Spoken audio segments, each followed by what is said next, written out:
Hello students, welcome to my channel biz classroom and I am doctor Jyoti Prakash. और इस video lecture में हम question number 2 के बारे में बात करेंगे। वो क्वेश्चन है, what is productivity, discuss the major factors affecting productivity and explain how productivity is measured in an organisation. So चलिए समझते हैं इसके आंसर को।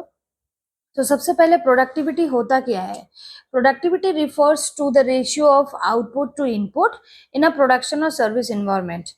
It also measures how effectively or efficiently resources are utilized in order to produce products or services.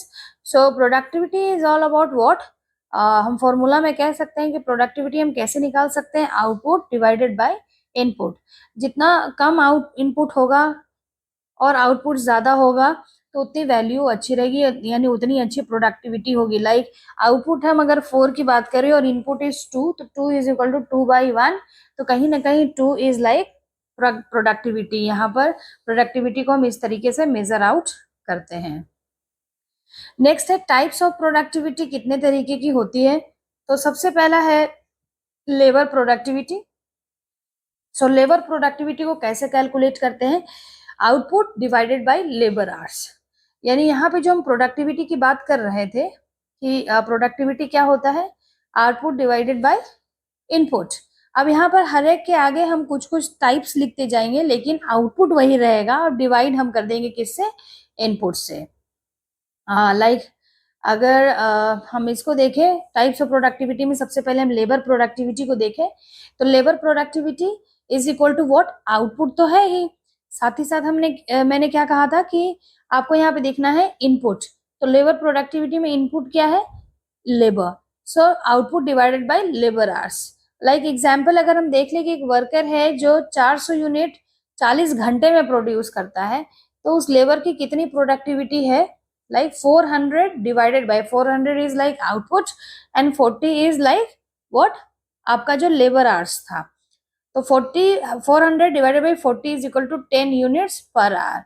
और इसका help कहाँ होता है? हेल्प होता है मीन्स कहीं ना कहीं कंपनी इसको यूज करती है इस प्रोडक्टिविटी को चेक करने के लिए कि हमारे जो लेबर है या जो हमारे एम्प्लॉय है वो कितना इफिशिएंटली और कितना अच्छा काम कर रहे हैं towards the betterment of the organization and also by reducing the cost. Second वाला जो प्रोडक्टिविटी की बात करें तो ये क्या है? Machine productivity. यानी अब यहाँ पे क्या हम बात कर रहे हैं? इनपुट हमारा क्या हो गया? मशीन की बात हो गई। तो हम मशीन प्रोडक्टिविटी कैसे निकालेंगे? अगेन वही आउटपुट है। ये प्रोडक्टिविटी को शुरू में ही हमने देखा कि क्या है? Output divided by input. So input अलग अलग तरीके के हो सकते हैं। पहला इनपुट हमने देखा लेबर, दूसरा अब हम देख रहे हैं मशीन। सो मशीन की प्रोडक्टिविटी हम कैसे चेकआउट कर सकते हैं? Output divided by machine hours. Like एक एग्जांपल लिख लें कि एक मशीन है जो कि प्रोड्यूस कर रही है 1000 बोल्ट्स इन 20 आवर्स, तो मशीन की कितनी प्रोडक्टिविटी है? तो सिंपली आउटपुट कितना है? 1000 डिवाइडेड बाय कितना हो गया? 20, यानी 50 बोल्ट्स पर आवर ये मशीन की प्रोडक्टिविटी है। मशीन इतने एक घंटे में 50 बोल्ट को क्या करेगी? प्रोड्यूस करेगी। So productivity of that machine will be measured by means productivity of any machine in fact will be measured by using this particular formula like output divided by input. So आगे चलते हैं। किस तरीके का है? Like material productivity. अब यहाँ पर जो इनपुट आ गया वो क्या है? मटेरियल है। अभी तक हम लोगों ने देखा था लेबर और मशीन। अब तीसरा है मटेरियल प्रोडक्टिविटी का फॉर्मूला क्या हो जाएगा? Obviously output divided by quantity of material used. कितना मटेरियल यूज हुआ था उसके अगेंस्ट में कितना आउटपुट आया है, इससे उस मटेरियल की प्रोडक्टिविटी को हम कैलकुलेट कर सकते हैं। लाइक एग्जाम्पल में लिखा है कि 800 units are produced using 400 kg of raw material. 400 kg is like what? Quantity of material. So material की प्रोडक्टिविटी के लिए क्या निकालेंगे?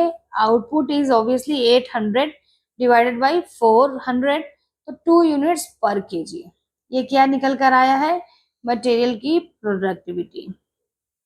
नेक्स्ट है, और इसका यूज बेसिकली कंपनी क्या करती है?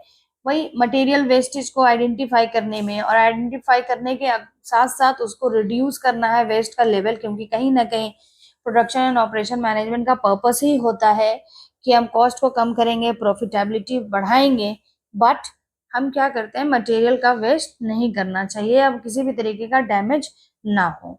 Improve design processes and lower material cost per unit, यहाँ पर आप देख पा रहे हो कि मटेरियल पर यूनिट को हम कैलकुलेट कर पा रहे हैं, सो उसके अकॉर्डिंगली हम क्या कर सकते हैं, कंट्रोल कर सकते हैं।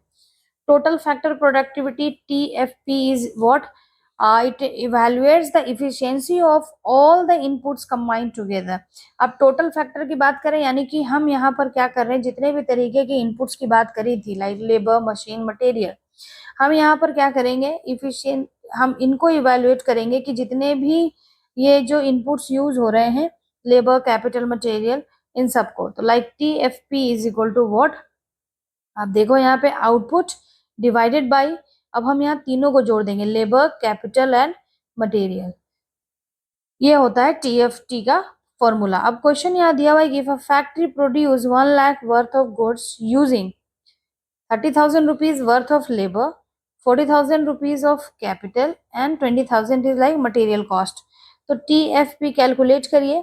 ऑब्वियसली 1 लाख क्या है, आपका आउटपुट है, और जितने भी तरीके के अलग अलग कॉस्ट है, लाइक लेबर कॉस्ट है या कैपिटल कॉस्ट है या मटेरियल कॉस्ट है, हमने सबको ऐड कर दिया और डिवाइड कर दिया, means 1 lakh divided by 90,000 is equal to 1.11। So इसका रिलेवेंस है, एक तरीके से ये सारे जितने भी इनपुट्स हैं सबकी प्रोडक्टिविटी को चेक करता है और कहीं ना कहीं बताता है कि कौन प्रोडक्टिव, कौन सा इनपुट जो है वो प्रोडक्टिव था और कौन सा नहीं था। कहीं ना कहीं इसका यूज होता है व्हाट, स्ट्रेटेजिक प्लानिंग में और overall efficiency of the innovation level. So these are basically the different types of कह सकते हैं मटेरियल प्रोडक्टिविटी। सो नेक्स्ट समझते हैं कि अब नेक्स्ट में क्या है, मेजर फैक्टर्स अफेक्टिंग प्रोडक्टिविटी, वो कौन कौन से फैक्टर्स हैं जो कहीं ना कहीं प्रोडक्टिविटी को अफेक्ट करते हैं। तो सबसे पहला ह्यूमन फैक्टर्स, ऑब्वियसली अगर आपके जो लेबर है या जो मैन पावर आप यूज कर रहे हो, if they are not skilled, if they are not gaining any sort of training or development session by the organization, they are having less motivation, the working conditions are not good, health is not good and morale is also down। so कहीं ना कहीं इन factors का impact पड़ेगा किस पे, productivity, यानी due to these human factors the productivity of the organisation में hampered. Next है टेक्नोलॉजिकल फैक्टर। अब टेक्नोलॉजिकल में मशीनरी का या ऑटोमेशन का, मॉडर्न टूल्स को यूज करके आप क्या कर सकते हो, उन टेक्नोलॉजी को यूज करके अपना प्रोडक्शन लेवल बढ़ा सकते हो और कॉस्ट को कवर रिड्यूस कर सकते हो, डैमेजेस को रोक सकते हो। सो ये है टेक्नोलॉजिकल, यानी कि अगर ये सारी चीजें आपके ऑर्गेनाइजेशन में नहीं है तो कहीं ना कहीं आपकी प्रोडक्टिविटी को ये अफेक्ट करेगा। लाइक नेक्स्ट है मैनेजेरियल। मैनेजरियल कैटेगरी, ऑब्वियसली अगर आप कुछ करना चाहो तो if the top management is in not support of कि हाँ आप जो चाह रहे हो, या प्लानिंग में या सुपरविजन में, डिसीजन मेकिंग में, if they are not efficient and the top management is not ready to accept, so कहीं ना कहीं ये अगर आप नहीं एक्सेप्ट कर रहे हैं तो आप उस पर इन्वेस्ट नहीं कर पाओगे, आप प्रोड्यूस नहीं कर पाओगे, ना लेबर को यूज कर पाओगे, ना मटेरियल ला पाओगे, तो कहीं ना कहीं आपकी जो प्रोडक्टिविटी है वो अफेक्ट होगी। Material factor, if that particular market is having what the good quality of and availability of obviously raw material, तो कहीं ना कहीं आपको प्रोडक्टिविटी पे अफेक्ट नहीं पड़ेगा। और अगर आप के टेरिटरी में अगर good quality of raw material नहीं है, और इनफैक्ट अगर रॉ मटेरियल अवेलेबल ही नहीं है, तो आप कहाँ से प्रोडक्टिविटी को, क्योंकि जब तक इनपुट नहीं होगा आप कहाँ से कुछ प्रोड्यूस कर पाओगे। तो these are basically the capital factors जो कहीं ना कहीं प्रोडक्टिविटी को अफेक्ट कर रहे हैं। External factors are like government policies है, इकोनॉमिक इन्वायरमेंट है, तो यानी कि सिर्फ कंपनी का फैक्टर नहीं, दीज आर मैक्रो फैक्टर्स जो कहीं ना कहीं आपको लाइक अगर हम बात करें कि कंपनी ने सोचा था कि इस साल सेल्स बहुत ज्यादा होगी, लेकिन due to an uncertain situation like corona के समय में कंपनी ने फोरकास्ट किया होगा डिमांड का लेवल अलग, लेकिन due to that uncertain situation, due to that economic कह सकते हैं इन्वायरमेंट, कहीं ना कहीं लोगों की जो बाइंग हैबिट थी या लोगों का कंपनीज का बाइंग हैबिट कम हो गई और कहीं ना कहीं कंपनीज जो प्रॉफिट अर्न करना चाह रहे थे, प्रॉफिटेबिलिटी एक्सपेक्ट कर रहे थे, वो कहीं ना कहीं हैम्पर हो रही थी. So these are basically the major factors that may affect the level of productivity. Depend करेगा ये कौन सा फैक्टर आपको ज्यादा इम्पैक्ट कर रहा है और कौन सा कम, लेकिन कलेक्टिवली अगर हम देखें तो ये सारे फैक्टर्स क्या करते हैं, अफेक्ट करते हैं द लेवल ऑफ प्रोडक्टिविटी को. एंड आई होप कि मैं आपको समझा पाई हूँ. अगर आपको इसका पीडीएफ या नोट्स चाहिए तो आप टेलीग्राम चैनल या हमारे व्हाट्सएप चैनल के थ्रू ले सकते हैं. उसका जो लिंक डिटेल है वो आपको डिस्क्रिप्शन में मिल जाएगा. अगर आपको ये वीडियो पसंद आया हो, अच्छा लगा हो, मैं आपको समझा पाई हूँ, तो इसको सब्सक्राइब करिए, लाइक करिए और शेयर करिए.